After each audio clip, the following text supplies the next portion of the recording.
Hey guys, what's going on? James here, and in this video today, we're going to be taking a look at the unofficial depth chart for the Tampa Bay Buccaneers for preseason week 1. I mean, really, let's just say the entirety of the preseason. It's the first depth chart that has come out for the Bucs, okay, is what I'm basically trying to tell you guys. There's a lot of interesting nuggets in here, in my opinion, to look at, which I'm excited about. Hopefully you guys are excited about as well. So let's go ahead and dive right into it. First thing we're going to see here at the quarterback position is that Baker Mayfield is obviously your starter. Kyle Trask is your backup. Connor Bazelak coming in as third quarterback. Shout out Connor Bazelak. Michael Pratt and Teddy Bridgewater bring up the rear in the other category. So, of course, with Michael Pratt, he has not practiced at all for the Tampa Bay Buccaneers throughout training camp so far, and Teddy Bridgewater just joined the team, so it makes sense as to why those guys are in the other category.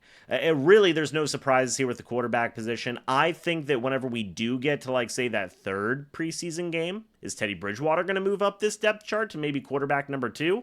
I don't know, man. I'm a Teddy lover, so I really think that a lot of different things could be possible, but right now, we have what we have. In the running back room, no surprises yet again. Bucky Irving is your 1, Rachaad White is your 2, Sean Tucker is your 3, and Josh Williams and Owen Wright bring up the other category as well. Tight end, Cade Otton is there at number 1. Payne Durham is here at number 2. Ko Keefe at number 3. And then Devin Culp and Tanner Tuula in the other category. I'm honestly a little surprised that Devin Culp has not moved up to tight end 3 at this point. He really has been making an impact in training camp, but I suppose they do really value the blocking ability of Ko Keefe. I'm still not 100% sold as to whether or not Keefe will or won't make the roster because of a guy like Devin Culp. So that one is a little surprising to me, just because I thought by this point we would see Culp in that tight end 3 role. Let's take a look at the offensive line before we take a look at wide receivers. So the starting O-line is no surprises there, right? It's Wirfs, Bredesen, Barton, Mock, and Gedeke. The second offensive line here is interesting to me. You've got Charlie Heck as your backup left tackle. That does make sense. He's probably going to be the week 1 starter if Wirfs cannot go. Backup left guard is actually Elijah Klein, which is interesting to me because he can play both left guard and right guard as well as be a backup center. Your backup center is Jake Majors, undrafted free agent out of Texas. Sua Opeta coming in. We'll get to that. Raekwon O'Neal, your backup right guard. Does this mean Raekwon O'Neal has a very legitimate chance to make the Bucs 53-man roster? Seems certainly possible. Mike Jordan coming in at right tackle. The Buccaneers did bring him in. He's actually got, out of all of these guys, besides like maybe Charlie Heck, I'd have to go back and check, but Mike Jordan has either the first or second most amount of experience starting wise and really just reps wise, period, at the NFL level out of all of these backup offensive linemen right now. So I will say the composition of the backup O-line is interesting because Elijah Klein can play 3 positions on the interior offensive line. Charlie Heck can play left tackle and right tackle. Raekwon O'Neal can play guard and tackle as well. You have Mike Jordan who can play tackle and guard also. So there's a lot of versatility with your backup offensive line, which I feel like is a good thing. Finally, in your third, I guess we do have to go over and look at the other as well because there is one offensive lineman in the other category. But your third offensive line is Benjamin Chukwuma at left tackle. Really great guy. I think he will very likely make this 53-man roster. Ben Scott as your backup left guard. Sua Opeta as backup center, which I mentioned, that's strange to me because Sua Opeta was originally brought in to battle with Ben Bredesen last year at the left guard spot, so having him listed as a center here is certainly interesting. Luke Haggard at backup right tackle and Tyler McClellan, another player that was brought in recently, as your backup right tackle. Again, a lot of versatility here. To be honest with you guys, I think Benjamin Chukwuma and Sua Opeta probably have the best chance to make the 53 out of this group of 5 right here. Lorenz Metz is also here in the other category. He's been here for like what feels like 10 years. He's an absolute giant. He's also in your other category at left tackle. But let's go ahead and dive into the wide receiver room real quick. We have got some guys to mention here. Mike Evans, Chris Godwin, and Jalen McMillan are your first trio of wide receivers out of the gate. McMillan, you know, it makes sense why he's there. The Bucs always put like the rookies farther back in the depth chart, so no big surprises there.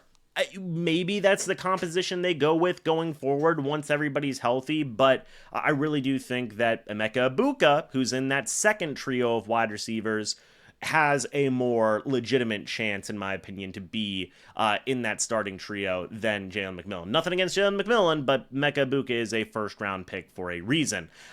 Shout out Trey Palmer being in that second group of wide receiver trio there. I'm pleasantly surprised by that. I'm a big Trey Palmer guy, so it is interesting to see him kind of a cut above the rest in terms of this wide receiver battle right now. Is that an indication that Palmer is winning the battle for, say, like wide receiver 5 or maybe wide receiver 6?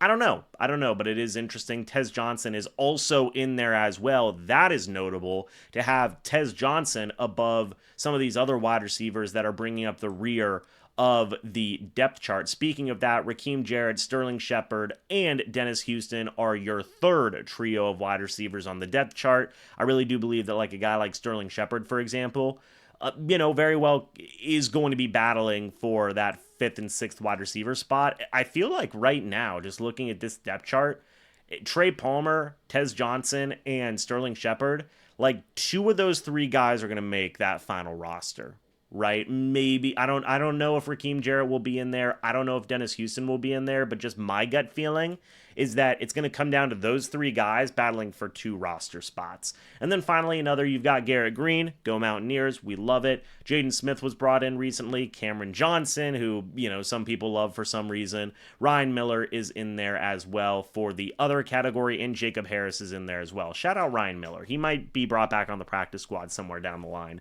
But yeah, also shout out Garrett Green. I like Garrett Green. He's a dog, man. But anyway, to the defensive side now. Let's take a look at the defensive line. Your first trio of defensive linemen is Kalijah Cansey, Vita Vea, and Logan Hall. No big surprises there. Your second trio of defensive linemen is Greg Gaines, CJ Brewer, and Adam Gotsis. So Elijah Roberts is in that third trio here, which is, again, not necessarily surprising to me because he is a rookie. They do kind of push those rookies down the depth chart, but does this mean that, Adam Gotsis and CJ Brewer are like legitimate guys to be battling for a roster spot right now?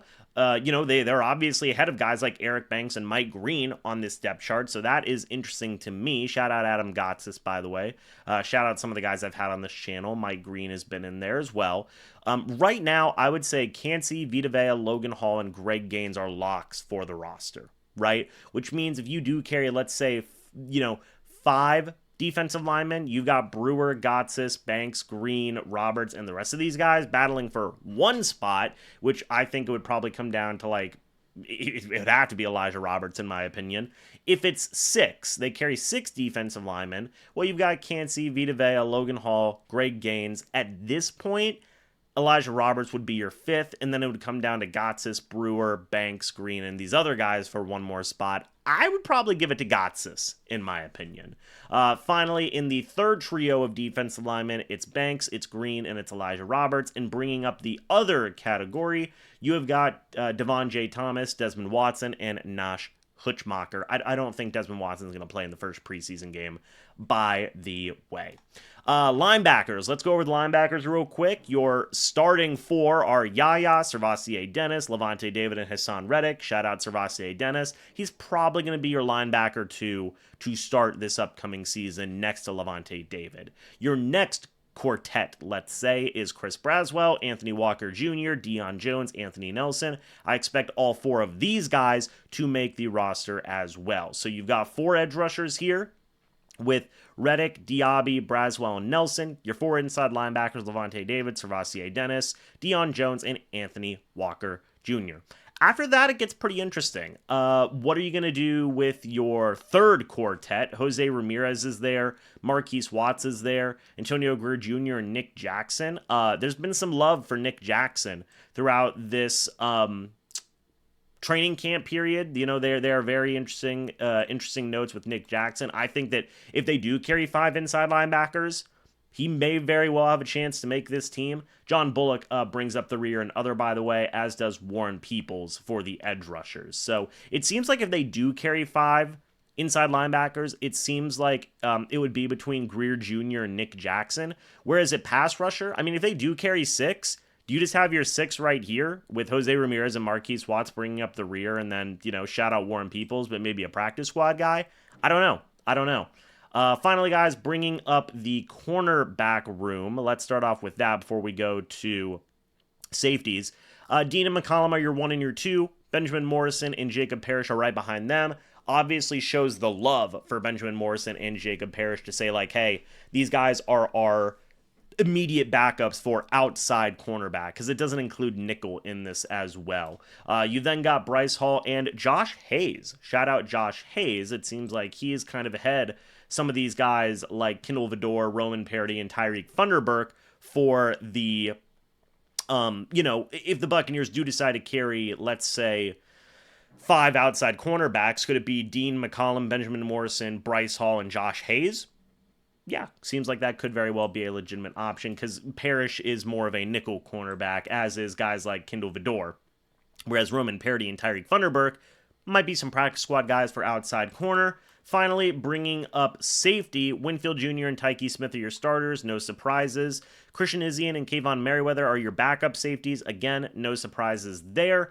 You have J.J. Roberts up here already, as the third. I think that if you're going to carry a 5th safety in this group, J.J. Roberts might be that guy to make the roster. He really might be that guy. Rashad Wisdom is right next to him, and then Shiloh Sanders is in the other category. Kind of puts where things are into perspective with Shiloh. Finally, you've got special teams. Very interesting here. Sean Tucker and Rashad White, you're starting kick returners. Okay. Trey Palmer, you're starting punt returner. That might be very well a thing that helps Trey Palmer make this roster. Same thing with Tez Johnson, and no other big surprises there. But folks, let me know your guys' thoughts and opinions about this depth chart. Was there anything that jumped out to you guys that you were surprised by, that you weren't surprised by? Again, for me, the only big, not even big surprises, but some of the composition of the backup offensive line was interesting to me. I'm going to be honest, I was a little surprised to see Devin Culp not at tight end 3. I think that having Trey Palmer above Sterling Shepard, Rakeem Jarrett, and Dennis and some of the other guys in that wide receiver room is a pleasant surprise for me, because shout out Trey Palmer. Having Adam Gotsis up there above Elijah Roberts and some of these other guys, shout out Adam Gotsis. Nick Jackson, essentially is battling for linebacker 5, gives you a little bit of insight there. J.J. Roberts above Shiloh Sanders kind of puts things into perspective where maybe the team might view Shiloh Sanders as well. And then shout out Josh Hayes and Bryce Hall battling for roster spots, especially I think Bryce Hall's going to make this roster. Josh Hayes, is really going to be in the thick of a battle with Roman Parody, Tyreek Thunderberg, and Kindle Vidor, in my opinion. So what do you guys think about this? Let me know your thoughts and opinions down in the comments section below. I'd love to hear it. Thank you guys so much for watching this video. Hope you all enjoyed. Now, as always, guys, I'll see you all in the next video or the next live stream. But until then, and as always, guys, goodbye for now, and go Bucs.